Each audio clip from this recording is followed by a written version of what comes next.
Tax in আছামিজৰ অন্য এটা ভিডিঅ'লৈ আপোনাক স্বাগতম। ইয়াৰ পূৰ্বৰ ভিডিঅ'টিত আমি মাইক্ৰ'ছফ্ট পাৱাৰপইণ্টৰ বিষয়ে কিছু সাধাৰণ কথা আলোচনা কৰিছিলোঁ আৰু আজিৰ ভিডিঅ'টিত আমি মাইক্ৰ'ছফ্ট পাৱাৰপইণ্টত কিদৰে স্লাইড বনাব পাৰি, কিদৰে অবজেক্ট ইনচাৰ্ট কৰিব পাৰি, এই ধৰণৰ কিছু কথা প্ৰেক্টিকেলি জানিবলৈ চেষ্টা কৰিম। গতিকে আহক ভিডিঅ'টি আৰম্ভ কৰোঁ। ভিডিঅ'টি আৰম্ভ কৰাৰ আগতে আপোনালৈ এটি অনুৰোধ, যদিহে বৰ্তমানলৈকে চেনেলটো ছাবস্ক্ৰাইব কৰা নাই আৰু যদি আপুনি অসমীয়া ভাষাত অতি সহজে কম্পিউটাৰ শিকিব বিচাৰে তেনেহ'লে চেনেলটো ছাবস্ক্ৰাইব কৰি ল'ব আৰু লগতে কাষত থকা বেল আইকনটো ক্লিক কৰি নটিফিকেশ্যন অল চিলেক্ট কৰি ল'ব, যাতে মই নতুন ভিডিঅ' আপলোড কৰাৰ লগে লগে আপুনি নটিফিকেশ্যন পায়। এতিয়া আহক ভিডিঅ'টি আৰম্ভ কৰোঁ। পাৱাৰ পইণ্ট অপেন কৰাৰ লগে লগে প্ৰথমতে আমি ইণ্টাৰফেচটো এই ধৰণে দেখিবলৈ পাম, য'ত এখন মাত্ৰ আমাৰ শ্লাইড আছে আৰু এই শ্লাইডখন ইয়াত আমাৰ যদি বাওঁফালে চাওঁ শ্লাইড 1 আমাৰ যিটো দেখুৱাইছে এখন 1 নম্বৰ শ্লাইড। গতিকে এখনেই মাত্ৰ মোৰ এতিয়া শ্লাইড আছে আৰু শ্লাইডখনত আমি দুটা টেক্সট বক্স দেখিবলৈ পাইছোঁ। গতিকে এই টেক্সট বক্স কেইটাত আমি ইচ্ছা কৰিলে ইয়াত যদি মই ক্লিক কৰি দিওঁ তেতিয়াহ'লে কাৰ্চৰডাল ব্লিংক কৰা দেখিবলৈ পাইছে। ইয়াত মই টেক্সট লিখিব পাৰিম আৰু ঠিক একেদৰে তলৰ টেক্সট বক্সটোতো আমি টেক্সট লিখিব পাৰিম। আৰু এই টেক্সট বক্স কেইটা যদি আপুনি ডিলিট কৰি দিব বিচাৰে তেনেহ'লে আপুনি ডিলিটো কৰিব পাৰিব। বৰ্তমানলৈকে যিহেতু আমি একো লিখা নাই, আমাৰ এই বাওঁফালে যিখন শ্লাইড আছে শ্লাইডখনতো আমি একো দেখা নাই, অৰ্থাৎ মোৰ শ্লাইডখন বৰ্তমানলৈকে ব্লেংক হৈ আছে। এতিয়া আমি অলপ লাহে লাহে আমি প্ৰেজেণ্টেশ্যনত আগবাঢ়িম, কাৰণ খৰখেদাকৈ যদি মই বুজাই যাওঁ তেতিয়াহ'লে আপোনালোকৰ বুজাটো কিছু অসুবিধা হ'ব পাৰে বা আপোনালোকে পাহৰি যাব পাৰে। গতিকে আমি লাহে লাহে আগবাঢ়িম। গতিকে আমাৰ এখন মাত্ৰ ইয়াত শ্লাইড আছে। এতিয়া আমি পৰাপক্ষত যেতিয়া প্ৰেজেণ্টেশ্যন এটা বনাবলৈ যাম, আমি প্ৰথমতেই যদি শ্লাইডখনৰ চাইজটো ছেট কৰি নলওঁ তেতিয়াহ'লে পাছত যদি আমি তাৰ চাইজটো চেঞ্জ কৰোঁ তেতিয়াহ'লে কি হ'ব, আমাৰ গোটেই এলাইনমেণ্টবিলাক আমাৰ চেঞ্জ হৈ যাব। গতিকে কিছু অসুবিধাৰ সন্মুখীন আমি হ'ম। গতিকে প্ৰথমতে আমি থিৰাং কৰিব লাগিব যে আমাৰ প্ৰেজেণ্টেশ্যনটো আমি কিহত ডিছপ্লে কৰিম বা কিমান চাইজৰ আমি বনাব লাগে। গতিকে এতিয়া মোৰ যিখন শ্লাইড আছে শ্লাইডখনৰ মোৰ যিটো চাইজ 4:3 ৰেচিঅ'ত আছে। গতিকে 4:3 ৰেচিঅ'ত আছে। এতিয়া মই যদি ইচ্ছা কৰোঁ ইয়াৰ ৰেচিঅ'টো মই চেঞ্জ কৰিব পাৰোঁ। কেনেকৈ চেঞ্জ কৰিব পাৰোঁ তাক মই আপোনালোকক দেখুৱাই দিব বিচাৰিছোঁ। তাৰ কাৰণে আমি যাব লাগিব ডিজাইন টেবত। ডিজাইন টেবত যোৱাৰ লগে লগে ইয়াত পেজ ছেটআপ এটা অপশ্যন আছে, ইয়াত আমি ক্লিক কৰিব লাগিব। ক্লিক কৰাৰ লগে লগে ইয়াত শ্লাইড চাইজ 4 এতিয়া মোৰ অন স্ক্ৰীন শ্ব' হৈ আছে, 4:3 ৰেচিঅ'ত আছে দেখিবলৈ পাইছে। বাই ডিফল্ট সদায় আমাৰ 4:3 ৰেচিঅ'তে থাকে। এতিয়া ইয়াত ক্লিক কৰি দিয়াৰ লগে লগে বেলেগ বেলেগ ৰেচিঅ' আমি ইয়াত দেখিবলৈ পাম। এতিয়া সাধাৰণতে আমাৰ মোবাইলত যিবিলাক আমি চাই থাকোঁ বা টিভিত যিবিলাক আমি চাই থাকোঁ সেইবিলাক 16:9 ৰেচিঅ'ত থাকে। আপুনি 16:9 আপুনি চিলেক্ট কৰিব পাৰে, বা আন যদি চাইজো লাগে তেনেহ'লে আপুনি ইয়াৰ পৰা চিলেক্ট কৰি ল'ব পাৰিব। এতিয়া মই 16:9 ৰেচিঅ' মই ৰাখিব বিচাৰিছোঁ, গতিকে চিলেক্ট কৰিলোঁ। তাৰ পাছতে আমি অৰিয়েণ্টেশ্যনটো ইয়াতো সলনি কৰিব পাৰিম, নহ'লে আপুনি পেজ ছেটআপৰ কাষত শ্লাইড অৰিয়েণ্টেশ্যন আছে তাৰ পৰা আপুনি চেঞ্জ কৰিব পাৰিব। গতিকে লেণ্ডস্কেপ আমাৰ সদায় বাই ডিফল্ট থাকে আৰু প্ৰেজেণ্টেশ্যন প্ৰায়বিলাকেই আমাৰ লেণ্ডস্কেপত থাকে। যদি আপুনি কেতিয়াবা পৰ্ট্ৰেইট কৰিব বিচাৰে তেতিয়াহ'লে আপুনি পৰ্ট্ৰেইটো কৰিব পাৰে। গতিকে লেণ্ডস্কেপেই ৰাখিম। এতিয়া অ'কে ক্লিক কৰি দিয়াৰ লগে লগে দেখা পালে মোৰ শ্লাইডখনৰ চাইজটো চেঞ্জ হৈ গ'ল। গতিকে এইদৰে আমি প্ৰথমতে কি কৰিম, শ্লাইডখনৰ আমি চাইজটো ছেট কৰি ল'ম। তাৰ পাছত আমি শ্লাইডখনত অবজেক্ট ভৰাম, আমি শ্লাইডখনত টেক্সট লিখিম। এতিয়া ইয়াত দুটা টেক্সট বক্স আমি দেখিবলৈ পাইছোঁ। এই টেক্সট বক্স বুলি আচলতে ইয়াক কোৱা নহয়, এনেকুৱা যিবিলাক ডটেড ৰেক্টেংগুল আমি দেখা পাম য'ত আমি টেক্সট লিখিব পাৰোঁ বা কেতিয়াবা কিছুমানত আমি ইমেজ ইনচাৰ্ট কৰিব পাৰোঁ, এইবিলাকক প্লেচ হোল্ডাৰ বুলি কোৱা হয়। এনেকুৱা ডটেড যিবিলাক ৰেক্টেংগুল আমি এখন শ্লাইডত দেখা পাম তাক প্লেচ হোল্ডাৰ বুলি কোৱা হয়। গতিকে এতিয়া যদিও ইয়াত মোৰ ক্লিক টু এড টাইটল আৰু click to add subtitle দেখিবলৈ পাইছোঁ, তথাপি মোৰ কিন্তু শ্লাইডখন ব্লেংক হৈ আছে। এতিয়া যদি মই প্ৰেজেণ্টেশ্যনটো ষ্টাৰ্ট কৰি দেখাওঁ আপোনালোকক, শ্লাইড শ্ব'টো যদি ষ্টাৰ্ট কৰি দেখাওঁ তেতিয়াহ'লে দেখিব যে মোৰ প্ৰেজেণ্টেশ্যনটো সম্পূৰ্ণ ব্লেংক। এতিয়া শ্লাইড শ্ব' ষ্টাৰ্ট কৰিবৰ কাৰণে আমি কি কৰিব লাগিব, শ্লাইড শ্ব' টেবত যাম। ইয়াত ফ্ৰম বিগিনিং আমি ক্লিক কৰিব পাৰোঁ, অথবা কীবৰ্ডত আমি F5, কীবৰ্ডত শ্বৰ্টকাটটো হৈছে শ্লাইড শ্ব'ৰ কাৰণে F5। গতিকে F5 প্ৰেছ কৰি দিয়াৰ লগে লগে দেখা পালে মোৰ স্ক্ৰীনখন সম্পূৰ্ণৰূপে কভাৰ কৰিছে। যিহেতু 16:9 ৰেচিঅ' মই লৈছিলোঁ, যদি মই নল'লোহেঁতেন 4:3 লোৱা হ'লে মোৰ লেফ্ট ছাইড আৰু ৰাইট ছাইডত ব্লেংক স্পেচ আপোনালোকে দেখা পালেহেঁতেন, ব্লেক কালাৰ দেখা পালেহেঁতেন। এতিয়া দেখিছে যে মোৰ শ্লাইডখন সম্পূৰ্ণ ব্লেংক। গতিকে প্লেচ হোল্ডাৰকেইটাত আমি যদিও দেখিছোঁ click to add title, click to add subtitle, আমাৰ শ্লাইডখন ব্লেংক হৈ আছে। এতিয়া যদি আপুনি ইচ্ছা কৰে ইয়াত লিখিব পাৰে, আপুনি যদি ইচ্ছা কৰে প্লেচ হোল্ডাৰকেইটা আপুনি ডিলিটো কৰিব পাৰে। এনেকৈ ডিলিট কৰিবৰ কাৰণে আমি এনেকৈ বৰ্ডাৰটোত ক্লিক কৰিব লাগে। ক্লিক কৰি আমি কীবৰ্ডত ডিলিট প্ৰেছ কৰাৰ লগে লগে আমাৰ প্লেচ হোল্ডাৰটো ডিলিট হৈ যাব। একেদৰে ইয়াকো মই ডিলিট কৰি ল'ব পাৰোঁ, ডিলিট। তাৰ পাছতে এতিয়া কথা হ'ল কি আমি এখন স্লাইডত ইয়াৰ পূৰ্বৰ ভিডিঅ'ত মই কৈছিলোঁ যে এখন স্লাইডত আমি আমাৰ অবজেক্টবিলাক কি ধৰণে আমি সজাম তাক লেআউট বুলি কোৱা হয় এতিয়া আমাৰ পাৱাৰ পইণ্টত কিছুমান ডিফল্ট লেআউট থাকে যে ডিফল্ট লেআউট বিলাক কি আছে আপোনালোকক মই দেখাই দিব বিচাৰিছো হোম টেবৰ ভিতৰত দেখা পাইছে ইয়াত লেআউট এটা অপচন আছে লেআউটত ক্লিক কৰাৰ লগে লগে ইয়াত বিভিন্ন ধৰণৰ লেআউট আছে ইয়াত কি আহিব এটো লেআউটত টাইটেল এণ্ড কন্টেন্ট অৰ্থাৎ এটো যদি ক্লিক কৰো দেখা পাব যে এটা টাইটেল আমি ইয়াত ইনসাৰ্ট কৰিব পাৰিম আৰু তাৰ তলত আমি এটা কন্টেন্ট আমি ভৰাব পাৰিম কন্টেন্টত আমাৰ যিকোনো হ'ব পাৰে বুলেটেড লিষ্ট হ'ব পাৰে আপুনি টেক্সট ইনসাৰ্ট কৰিব বুলি ক'লে টেক্সট ইনসাৰ্ট কৰিব পাৰে তাৰ পাছতে ইয়াত আৰু কেইটামান আমি 6টা বাটন আমি দেখিবলৈ পাইছো এতিয়া আমি অবজেক্ট বিভিন্ন ধৰণে ইনসাৰ্ট কৰিব পাৰি আমি জানো মাইক্ৰসফট ৱৰ্ডতো আমি কৰিছিলো গতিকে ইনসাৰ্ট টেবৰ পৰা আমি যিকোনো ধৰণৰ অবজেক্ট ইয়াত ইনসাৰ্ট কৰিব পাৰিম এইবিলাক একেবাৰে প্ৰিলিমিনাৰী কথা আমি ৱৰ্ডত যেহেতু ইতিমধ্যে আলোচনা কৰিছো গতিকে মই ভাবো যে আপোনালোকে এইখিনি কথা জানে গতিকে ইনসাৰ্ট টেবৰ পৰা আমি বিভিন্ন ধৰণৰ অবজেক্ট ইয়াত আমি ইনসাৰ্ট কৰিব পাৰিম নহলে আমি কি কৰিব পাৰো ইয়াত 6টা আমি বাটন দেখা পাইছো গতিকে ইয়াত টেবুল আছে ইয়াত আছে চাৰ্ট স্মাৰ্ট অবজেক্ট আমি ইয়াৰ পৰা ইনসাৰ্ট কৰিব পাৰিম ইয়াৰ পৰা আমি পিকচাৰ ইনসাৰ্ট কৰিব পাৰিম ক্লিপ আৰ্ট ইনসাৰ্ট কৰিব পাৰিম ভিডিও বা মিডিয়া ক্লিপ আমি ইয়াৰ পৰা ইনসাৰ্ট কৰিব পাৰিম গতিকে আপুনি যদি টেবুল ইনসাৰ্ট কৰিব বিচাৰে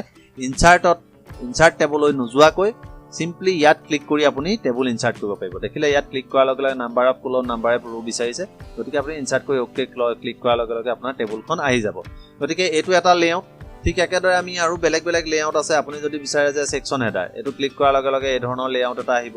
আকৌ যদি বিচাৰিছে যে এনেকুৱা লেআউট লাগে তেতিয়াহলে ইয়াত এটা আপুনি টাইটেল ইনসাৰ্ট কৰিব পাৰিব ইয়াত এটা অবজেক্ট আৰু ইয়াত এটা অবজেক্ট দুটা অবজেক্ট আমি ইনসাৰ্ট কৰিব পাৰিম গতিকে এনেকুৱা নহয় যে মই এই লেআউটটো সিলেক্ট কৰাৰ কাৰণে কেৱল মাত্ৰ এটা টাইটেল আৰু দুটা অবজেক্টহে ইনসাৰ্ট কৰিব পাৰিম আৰু তাৰ ওপৰঞ্চি বেলেগ ইনসাৰ্ট কৰিব নোৱাৰিম তেনেকুৱা কোনো কথা নাই আমি যিমান ইচ্ছা সিমান অবজেক্ট আমি এখন স্লাইডত ইনসাৰ্ট কৰিব পাৰো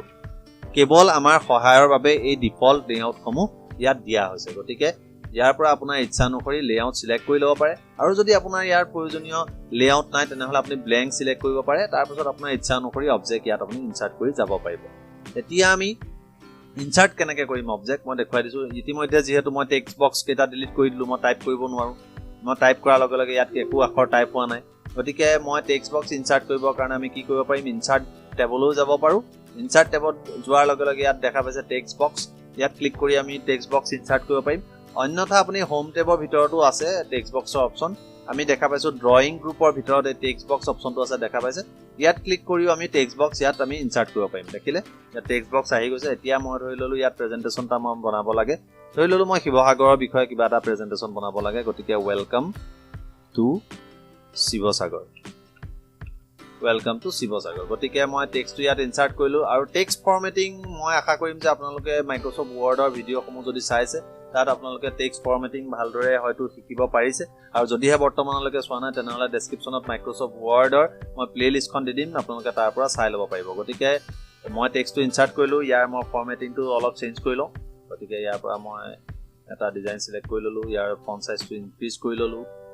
এই শৰ্টকাট বিলাকো মই আগৰ ভিডিঅ'সমূহত কোৱা আছে আপোনালোকে চাই ল'ব পাৰিব গতিকে সিলেক্ট কৰি ললো ইয়াৰ মই কালাৰটো যদি চেঞ্জ কৰিব বিচাৰো তেনেহলে ইয়াৰ পৰা মই কালাৰটো চেঞ্জ কৰি ললো গতিকে এইদৰে আমি যিকোনো এটা অবজেক্ট আমাৰ স্লাইডত ইনসাৰ্ট কৰিব পাৰো এতিয়া যদি মই প্ৰেজেন্টেচনটো ষ্টাৰ্ট কৰি চাও দেখা পালে ওয়েলকাম টু শিৱসাগৰ সুন্দৰকৈ আহিছে তাৰ ঠিক তলতে ধৰি ললো মই এখন ফটো ইনসাৰ্ট কৰিব পৰা লাগে বা যিকোনো এটা ক্লিপ আৰ্ট ইনসাৰ্ট কৰিব লাগে গতিকে ইনসাৰ্ট টেবলৈ যাম পিকচাৰ ইনসাৰ্ট নকৰো মই ক্লিপ আৰ্ট এটা ইনসাৰ্ট কৰি দেখুৱাই দিছো ক্লিপ আৰ্টত ক্লিক কৰি এতিয়া ইয়াত মোৰ ক্লিপ আৰ্ট একো দেখুৱা নাই গতিকে মই ইয়াত all media file type select হৈ আছে আমি হেতুৱে সিলেক্ট কৰি ৰাখিম আৰু গোট ক্লিক কৰিম ক্লিক কৰাৰ লগে লগে ইয়াত আটাইবিলাক মোৰ ক্লিপ আৰ্ট যিমান বিলাক আছে সকলোবিলাক ইয়াত দেখুৱাই দিব গতিকে মই এই ক্লিপ আৰ্টটো ইয়াত ইনসাৰ্ট কৰিব বিচাৰিছো গতিকে ক্লিক কৰি দিয়াৰ লগে লগে ইনসাৰ্ট হৈ গ'ল গতিকে আপুনি এতিয়া ইয়াক ড্ৰেগ কৰি যিকোনো ঠাইতে আপুনি প্লেচ কৰিব পাৰিব যতে বহাবলৈ মন যায় আপুনি তাক বহাব পাৰিব গতিকে এইদৰে আমি বিভিন্ন ধৰণৰ অবজেক্ট আমি ইয়াত ইনসাৰ্ট কৰিব পাৰো আৰু এটা মই ক্লিপ আৰ্ট ইনসাৰ্ট কৰি দিলো এইটো ইনসাৰ্ট কৰিলো গতিকে এইদৰে আমি অবজেক্ট ইনসাৰ্ট কৰিব পাৰো আৰু PowerPoint 2010 আৰু কিছু সুবিধা আছে কি আমাৰ এলাইনমেন্টৰ কাৰণে যথেষ্ট ভাল আমাৰ প্লেসমেন্ট যেতিয়া কৰিম আপুনি দেখা পাব ইয়াত এই ডটেড লাইন কিছু মানে আপোনাক দেখুৱাই দিব যে পিকচাৰ বিলাক একেটা লেভেলত আছে নে নাই দেখা পাইছে দুইখন পিকচাৰ একে লেভেলত আছে কাৰণে তলত এডাল ডটেড লাইন আছে ভালদৰে লক্ষ্য কৰিলে দেখা পাব ঠিক সেইদৰে পিকচাৰখন পেজৰ সোমাজত আছে নে নাই তাৰ কাৰণে এডাল ডটেড লাইন আহিছে গতিকে এইদৰে আপোনাক কিছুমান গাইডেন্স দি থাকে এই গাইডেন্স বিলাক ফলো কৰি আপুনি অবজেক্ট বিলাক এখন স্লাইডত সুন্দৰকৈ আপুনি প্লেস কৰিব পাৰিব গতিকে এইদৰে আপুনি আপোনাৰ অবজেক্ট সমূহ আপোনাৰ স্লাইডখনত ইনসাৰ্ট কৰি ল'ব গতিকে আমি এখন স্লাইডত কিদৰে আমি অবজেক্ট ইনসাৰ্ট কৰিব পাৰি আমি দেখিলো এতিয়া আমি নতুন এখন স্লাইড কেনেকৈ বনাম তাৰ কাৰণে আমি হোম টেবলৈ যাব লাগিব হোম টেবত যোৱাৰ লগে লগে নিউ স্লাইড অপচন আছে দেখা পাইছে নিউ স্লাইডত আমি ক্লিক কৰিম আমি যদি তলৰ কাৰেন্সিটোত ক্লিক কৰো তেনেহলে আমাৰ ইয়াত আমাৰ যিবিলাক লেআউট আছে লেআউট বিলাক আহি যাব নহলে ডুপ্লিকেট সিলেক্টেড স্লাইড আহিব স্লাইড ফ্ৰম আউটলাইন আহিব ৰিইউজ স্লাইড আহিব সেইবিলাক নকৰি আপুনি যদি পুনে পুনে ওপৰত যদি ক্লিক কৰি দিয়ে অৰ্থাৎ এই বাটনটোত যদি ক্লিক কৰি দিয়ে আপোনাৰ ব্ল্যাঙ্ক স্লাইড এখন আহিব গতিকে এইদৰে আপুনি এখন 2 নম্বৰ স্লাইড আপুনি ইয়াত ইনসাৰ্ট কৰিব পাৰিব দেখিলে এখন 1 নম্বৰ স্লাইড এখন 2 নম্বৰ স্লাইড এতিয়া 1 নম্বৰ স্লাইডখন যদি আপুনি চাব বিচাৰে ইয়াত ক্লিক কৰি দিয়াৰ লগে লগে 1 নম্বৰ স্লাইডখন আহি গ'ল 2 নম্বৰ স্লাইড যদি চাব বিচাৰে ইয়াত ক্লিক কৰি দিয়াৰ লগে লগে আপোনাৰ 2 নম্বৰ স্লাইড এতিয়া যদি আপুনি স্লাইডখন ডিলিট কৰিব বিচাৰে একেবাৰে সহজ আপুনি ৰাইট ক্লিক কৰক ৰাইট ক্লিক কৰাৰ লগে লগে ইয়াত ডিলিট স্লাইড আহিছে ডিলিট স্লাইডত ক্লিক কৰি দিয়াৰ লগে লগে স্লাইডখন ডিলিট হৈ যাব ইয়াৰ পৰা আমি স্লাইডৰ আমাৰ অৰ্ডাৰটো আমি চেঞ্জ কৰিব পাৰিম এতিয়া যদি 2 নম্বৰ স্লাইডখন আমি 1 নম্বৰ কৰিব লাগে তেনেহলে আমি 2 নম্বৰ স্লাইডখন ক্লিক কৰি ওপৰলৈ ড্ৰেগ কৰি দিম ড্ৰেগ কৰি দিয়াৰ লগে লগে দেখা পালে 2 নম্বৰখন 1 নম্বৰ হৈ গ'ল ঠিক একেদৰে 1 নম্বৰখন যদি পুনৰ 2 নম্বৰ কৰিব লাগে ইয়াক আমি ক্লিক কৰি তললৈ টানি দিম আমাৰ এখন 2 নম্বৰ হৈ গ'ল এতিয়া 1 নম্বৰ স্লাইডৰ নিচিনা যদি আৰু এখন স্লাইড আপোনাক লাগে তেনেহলে আপুনি ৰাইট ক্লিক কৰিব লাগিব ৰাইট ক্লিক কৰাৰ পিছত ইয়াত ডুপ্লিকেট স্লাইড আছে ডুপ্লিকেট স্লাইডত ক্লিক কৰি দিয়াৰ লগে লগে আমাৰ দুখন স্লাইড একে আহি গ'ল এইদৰে আমি স্লাইড আমি যিমান লাগে কিমান স্লাইড আমি ইয়াত ইনসাৰ্ট কৰিব পাৰিম আৰু স্লাইড নাম্বাৰে আমাক প্ৰতিখন স্লাইডৰ ইনফৰমেশন দি থাকিব তাৰ পাছতে আমি এতিয়া যেটো আগৰ ভিডিঅত আলোচনা কৰিছিলো ইয়াৰ বিভিন্ন ধৰণৰ ভিউজ সমূহৰ বিষয়ে থাম্বনেইল ভিউটোৰ বিষয়ে মই আপোনালোকক কৈছিলো এতিয়া তিনিখন স্লাইড যেহেতু মোৰ ইয়াত আছে গতিকে থাম্বনেইল ভিউটো মই আপোনালোকক দেখুৱাই দিছো একেবাৰে তলত ষ্টেটাস বাৰডালৰ ৰাইট সাইডে যদি চাও ইয়াত স্লাইড সৰ্টাৰ ভিউ বুলি আছে যেটো আমাৰ থাম্বনেইল ভিউ হয় ইয়াত ক্লিক কৰি দিয়াৰ লগে লগে মোৰ তিনিখন স্লাইড ইয়াত সুন্দৰকৈ আমি দেখিবলৈ পাইছো গতিকে এইদৰে আমি থাম্বনেইল ভিউ সহায়ত আটাইবোৰ স্লাইড প্ৰেজেন্টেচনটোত যিমান স্লাইড আছে সকলোবিলাক স্লাইড আমি একেলগে স্ক্ৰিনখনত দেখা পাম তাৰ পাছতে ইয়াতো আমাৰ আৰু এটা অপচন আছে স্লাইড শো অপচনটো আমাৰ ইয়াতো আছে গতিকে F5 প্ৰেছ কৰিলেও হ'ব নহলে আপুনি স্লাইড শো টেবত গলেও হ'ব অন্যথা আপুনি এই স্লাইড শো বাটনটোত ক্লিক কৰি আপোনাৰ স্লাইড শো ষ্টাৰ্ট কৰিব পাৰিব এতিয়া আমি এইবিলাক বহুত কথা আছে আমি ইয়াৰ পিছৰ ভিডিঅ'বিলাকত আমি এটা এটাকৈ সকলোবিলাক কথা আলোচনা কৰিম গতিকে আজিৰ ভিডিঅ'টিত আমি এখন স্লাইড আমি কিদৰে ইনসাৰ্ট কৰিব পাৰো স্লাইডখনত অবজেক্ট সমূহ আমি কিদৰে ইনসাৰ্ট কৰিম তাৰ পাছতে আমি অবজেক্ট সমূহৰ আমাৰ লেআউটটো কিদৰে চেঞ্জ কৰিম লেআউট কি বস্তু এই সকলোবিলাক কথা আমি আলোচনা কৰিম গতিকে আশা কৰো ভিডিঅ'টি চাই ভাল পালে যদিহে ভাল পালে নিশ্চয় লাইক কৰিব কমেন্ট কৰিব আৰু লগতে পাৱাৰপইণ্টৰ আহিবলগীয়া ভিডিঅ'সমূহ চাই থাকিবৰ কাৰণে চেনেলটো সাবস্ক্ৰাইব কৰি ল'ব লগতে কাষত থকা বেল আইকনটো ক্লিক কৰি নটিফিকেশন অল সিলেক্ট কৰি ল'ব ধন্যবাদ